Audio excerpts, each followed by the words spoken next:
भगवान की चर्चा में उपस्थित प्रभु प्रेमियों, आप और हम सब सौभाग्यशाली रूहें जिन्हें ये सत्संग की घड़ियां नसीब हुई, श्री गुरु महाराज जी के चरणों में बैठकर अपनी इस रचना से उनके गुणानुवाद को गाने का और अपने इन कानों से उनकी महिमा को श्रवण करने का सुअवसर प्राप्त हुआ। जब हम सत्संग में आते हैं, गुरु के नाम की महिमा का गायन करते हैं, कीर्तन करते हैं, तो उसका क्या फायदा होता है, क्या लाभ होता है? क्योंकि कलयुग के लोगों को हर जगह फायदा देखते हैं। कलयुग के लोग क्या करते हैं? हर जगह फायदा देखते हैं कि हमें लाभ कहाँ हो रहा है, प्रॉफिट कहाँ हो रहा है। तो इसका क्या फायदा होता है? जब हम सत्संग को श्रवण करते हैं, उनकी महिमा को गाते हैं, तो हमारे भीतर एक पॉजिटिव एनर्जी का संचार होता है। हमारा तन और मन दोनों पॉजिटिव एनर्जी से भर जाते हैं। जब इस पॉजिटिव एनर्जी से भरे हुए तन और मन को हम अपने घर के भीतर लेकर जाते हैं, तो घर का वातावरण सुखमय हो जाता है।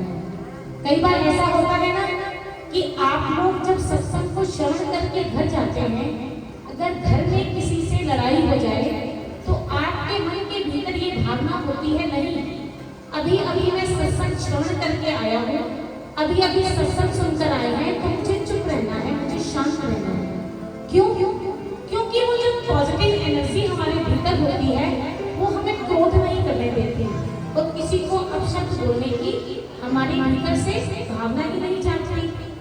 तो सत्संग क्या है? कभी सोचा है कि सत्संग क्या है? हम यहाँ सत्संग में आए, आप सब हमारे सामने बैठे हैं, गुरु महाराज जी के समक्ष बैठे हैं, गुरु महिमा का गायन कर रहे हैं। क्या केवल यही सत्संग है? नहीं, ये सत्संग है। सत्संग के और भी कई पक्ष होते हैं। कैसे? अगर आप घर जाए, घर के आसपास अपने मोहल्ले वाली, गली वाली औरतों के पास जब आप बैठते हैं या अपने रिश्तेदारों के पास जब बैठते हैं, तो उनके पास बैठकर जब आप हरी चर्चा करते हैं, जो सत्संग में आप यहाँ श्रवण करके गए, जो सुन करके गए, वो आपस में अगर आप चर्चा करते हैं तो वो भी सत्संग का ही एक भाग होता है। जिस भी कार्य में भगवान का नाम जुड़ा हुआ हो, वो सत्संग ही होता है। आप घर के काम कर रहे हैं, घर के काम करते करते अगर आपकी जीभा से, आपके मन से हमेशा प्रभु के नाम का स्मरण हो रहा है, तो वो भी सत्संग है। आप कोई सत्कर्म कर रहे हैं, किसी को दान दे रहे हैं, पुण्य कर रहे हैं, किसी गरीब को रोटी खिला रहे हैं, कोई भी अच्छा काम कर रहे हैं, तो वो भी सत्संग है। ये सारे काम जिसमें भगवान का नाम जुड़ा हुआ है, वो सारे सत्संग की ही श्रेणी में आते हैं। तो सत्संग की महिमा क्या है? सत्संग की इंपॉर्टेंस क्या है? उसका महत्व क्या है? एक बार नारद जी भगवान विष्णु के पास गए और भगवान विष्णु से प्रार्थना करने लगे कि हे प्रभु, आज मैं आपके चरणों में बैठकर एक अर्जी लगाता हूँ, आपसे प्रार्थना करता हूँ कि आप मुझे सत्संग का महत्व बताइए। सत्संग की महिमा क्या है? सत्संग को श्रवण करने से, सत्संग करने से क्या लाभ मिलता है? तो भगवान ने, जानते हो क्या कहा? भगवान ने कहा, नारद, तुम क्या मेरे यहाँ से होकर जब आगे जाओगे तो तुम्हें एक गिरगिट मिलेगा, एक जीव मिलेगा, रंग बिरंगा जो होगा, एक पेड़ पर बैठा होगा। तुम उससे जाकर पूछना कि सत्संग की महिमा क्या है। नारद जी भगवान के चरणों में प्रणाम करके भगवान से विदा होकर गए, तो रास्ते में उन्हें एक वृक्ष पर एक पक्षी बैठा दिखाई दिया, जो बड़ा ही कई रंगों का था। नारद जी ने उससे जाकर पूछा कि मुझे भगवान विष्णु ने भेजा है और उन्होंने कहा है कि उससे पूछना कि सत्संग की महिमा क्या है। तो मुझे बताओ कि सत्संग की महिमा क्या है। तो जैसे ही गिरगिट ने नारद जी के वचन सुने, गिरगिट ने उसी समय अपने नारद जी बड़े निराश हुए। निराश होकर वे भगवान विष्णु के पास दोबारा आए। भगवान से कहा, प्रभु मैंने जब उस गिरगिट से पूछा कि सत्संग की महिमा क्या है, तो उसने तो उसी समय अपने प्राण त्याग दिए। तो भगवान विष्णु ने कहा, तुम अब मेरे यहाँ से होकर जाओ तो रास्ते में तुम्हें एक तोता मिलेगा जो बड़ी सुंदर वाणी बोलता होगा। तुम उससे जाकर पूछना कि सत्संग की महिमा क्या है। अब जैसे ही नारद जी भगवान से विदा होकर गए तो रास्ते में उन्हें वृक्ष पर बैठा एक तोता मिला। नारद जी ने उस तोते को देखकर कहा, नारायण नारायण, और तोते से पूछने लगे कि सत्संग की महिमा क्या है। जैसे ही तोते ने ये शब्द सुने कि सत्संग की महिमा क्या है, तो उसके भी प्राण पखेरु उड़ गए। वो भी उसी समय ही मृत देह को प्राप्त हो गया। अब नारद जी फिर भगवान विष्णु के पास आए और प्रभु से कहने लगे, प्रभु ये आपकी कैसी लीला है। मैं जिससे भी प्रश्न पूछता हूँ कि सत्संग की महिमा क्या है, वो उसी क्षण अपने प्राण त्याग लेता है। आप ही बताइए, आप स्वयं ही मुझे बता दीजिए कि सत्संग की महिमा क्या है। भगवान ने कहा, नहीं, अब जब तुम आगे जाओगे तो इस शहर का राजा, उसके यहाँ पुत्र प्राप्ति हुई है, उसे पुत्र की प्राप्ति हुई है। उस पुत्र से जाकर तुम पूछना कि सत्संग की महिमा क्या है। अब नारद जी भगवान से कहने लगे, प्रभु अब मैं आपकी बातों में नहीं आऊंगा। आपकी वजह से दो जीवों ने इस देह को त्याग दिया। आपकी क्या लीला है मैं नहीं जानता। आप मुझे बताएंगे तो ठीक है, नहीं तो मैं किसी से पूछने नहीं जाऊंगा कि सत्संग की महिमा क्या है। भगवान ने कहा, नहीं नहीं, आखिरी बार है, तुम यहाँ से जाओ। मैं तुम्हें वरदान देता हूँ कि वह मृत देह को प्राप्त नहीं होगा और वही तुम्हें बताएगा कि सत्संग की महिमा क्या है। अब नारद जी वहां से विदा होकर, जैसा कि भगवान ने कहा था, जिस शहर में जाओ, नारद जी उस शहर में गए, उस राजा के नगर में गए, उस राजा के महल में पहुंचे, राजा से मिले तो राजा ने उन्हें बताया कि मेरे यहाँ पुत्र हुआ है और बहुत वर्षों के बाद मुझे पुत्र की प्राप्ति हुई है। तो नारद जी ने कहा कि हे राजन, मैं तुम्हारे पुत्र से मिलना चाहता हूँ, तुम्हारा पुत्र कहाँ है। तो राजा ने कहा, हाँ हाँ अवश्य नारद जी, मैं आपको अपने पुत्र से मिलवाऊंगा और उसको आपके दर्शन भी करवाऊंगा। राजा नारद जी को लेकर अपने पुत्र के पास गया। पुत्र जो बहुत छोटी अवस्था में था, बैठा था। नारद जी ने उस बच्चे से पूछा कि तुम मुझे बताओ सत्संग की महिमा क्या है। उस बच्चे ने भी बोलना प्रारंभ नहीं किया था, लेकिन जैसे ही नारद जी ने ये प्रश्न पूछे तो वो बच्चा बोल उठा। उसने कहा, नारद जी अभी भी नहीं जान पाए कि सत्संग की महिमा क्या है। नारद जी ने कहा, नहीं, मैं तो नहीं जान पाया कि सत्संग की महिमा क्या है। तो उस बच्चे ने कहा कि मेरा पहला जन्म गिरगिट का था। जब तुमने पूछा कि सत्संग की महिमा क्या है, तो मैंने उसी समय अपने प्राण त्याग दिए।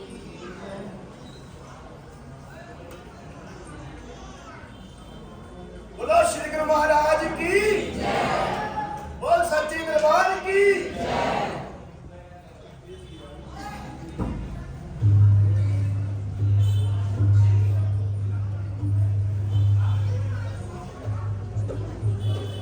सारे बोलो मिलकर बोलो, प्रेम से बोलो, ताली मार के जय क्रांति, जय क्रांति, आवाज निकाल के जोर से बोलो, जय क्रांति, जय क्रांति, जय क्रांति, जय क्रांति, जय क्रांति। सारे बोलो, आगे वाले पीछे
मेरा पहला जन्म जो था वो गिरगिट का था।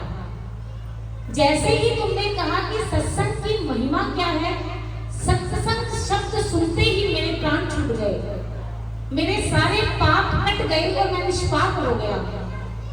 और दूसरा जन्म मुझे मिला तोते का।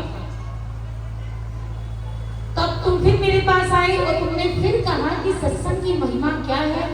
तो सत्संग शब्द को सुनते ही तुम नारद जो हर समय नारायण नारायण कहते रहते हो, तुम्हारे रोम रोम में नारायण का नाम बसा है, तुम संत हो। साधु के दर्शन करते ही सत्संग शब्द को सुनते ही मेरे प्राण पखेरु उड़ गए और मेरा निष्पाप हो गया। और उस निष्पाप होकर मैंने मुक्ति को प्राप्त किया और मैंने मानव देह को प्राप्त किया। ये है सत्संग की महिमा। सत्संग को श्रवण करने से, प्रभु की महिमा को गायन करने से हमारे सारे पाप कट जाते हैं और हम मोक्ष को प्राप्त हो जाते हैं, हमें मुक्ति मिल जाती है। आप और हम सब सौभाग्यशाली हैं कि हमें गुरु महाराज जी के चरणों में बैठने का अवसर प्राप्त हुआ, सत्संग को श्रवण करने का, उनके गुणानुवाद को गाने का घड़ियां नसीब हुई। लेकिन हम परम सौभाग्यशाली बन सकते हैं कैसे? अपने समस्त इंद्रियां, अपनी आंखों को, अपने कानों को, अपने हाथों को, अपने पैरों को, अपने समस्त इंद्रियों को भी भगवान के चरणों में लगा दें तो हम परम सौभाग्यशाली हो जाएंगे। कई लोग सत्संग में आते हैं, सत्संग में आने का लाभ पुण्य उन्हें मिलेगा क्योंकि वो अपने घर से चलकर यहाँ तक आए हैं, भगवान के चरणों में बैठे हैं। उससे भी ज्यादा लाभ अगर आपको प्राप्त करना है तो अपनी समस्त इंद्रियों से प्रभु के नाम का गुणानुवाद गाओ। जब आप सत्संग में बैठे हो तो आपका ध्यान केवल गुरु महाराज जी के मुखारविंद की तरफ हो, केवल आप उनके मुखार को ही, उनके सुंदर रूप को ही निहारो। हाथों से ताली दो, जीभा से उनके जो भी भजन गाए जा रहे हैं उनके साथ साथ आप भी गाएं तो आप परम सौभाग्यशाली हो जाएंगे और भगवान के चरणों में आपका अनुराग और भी अधिक बढ़ जाएगा। कहते हैं ना कि प्रभु का नाम चाहे भाव से गाओ चाहे कुभाव से गाओ, भगवान उसका फल जरूर देते हैं। तो कबीर जी ने जब शरीर त्यागा, जब शरीर छोड़ने वाले थे तो वो भगवान के पास जाना नहीं चाहते थे। भगवान आए और कबीर जी से पूछने लगे, क्या कबीर जी आप मेरे पास आना नहीं चाहते? तो कबीर जी ने क्या कहा, राम बुलावा भेजिया देख कबीरा रोए, जो सुख साध संगत में, जो सुख है सत संगत में, वो वैकुंठ न होए। कहते हैं कबीर जी ने कहा कि प्रभु जो सुख मुझे धरती पर मिल रहा है, सत्संग से प्राप्त हो रहा है, वो मुझे वैकुंठ में थोड़ी ना प्राप्त होगा। इसलिए जब भी सत्संग में आए तो हमेशा अपनी इंद्रियों को अपने कंट्रोल में रखकर केवल भगवान के चरणों में ही आपका ध्यान रहे और उनके मुखारविंद की तरफ आपकी आंखें हो। और क्या कहेंगे, अपने हमारे श्री गुरु महाराज जी तो वैसे ही इतने सुंदर हैं, इतने सुंदर कि जब उन्हें देखने लग जाएं तो उनके चेहरे से आंखें नहीं हटती और ना ही हटाने को मन करता है। जब मैं बहुत छोटी थी, अपनी बात बता रही हूँ, हमारे परिवार वाले अनंतपुर वासी उन्हें मानते थे। तो जब मैं बहुत छोटी थी तो हमारे घर में 5 पातशाही, पांचों पातशाही की रखी हुई थी सब रूम। तो मैं अपनी माता जी से हमेशा यही कहा करती थी कि मुझे आपके दूसरे पातशाही वाले महाराज जी बड़े सुंदर लगते हैं। जब मैं मंदिर में बैठती हूँ तो मेरा मन करता है कि हमेशा इनकी तरफ देखती रहूं। तो मेरी मम्मा ने हमेशा यही कहना, नहीं ऐसा नहीं कहते, सारे महाराज जी सुंदर हैं, पर मुझे यही लगता था कि सबसे सुंदर यही है। ये उनकी कोई लीला थी, उन्होंने मुझे अपनी ओर खींचना था, अपनी ओर बुलाना था, इसीलिए उनका आकर्षण मुझे अपनी ओर खींचता चला गया। तो अपने गुरु महाराज जी के चेहरे की तरफ देखते हुए हम क्या करेंगे, आइए आप सब मेरे साथ प्रभु का गुणानुवाद को गाते हुए क्या कहेंगे, तेरा मुखड़ा मैं तकदीरा, तेरा मुखड़ा मैं तकदीरा, तेरा सोना मुखड़ा मैं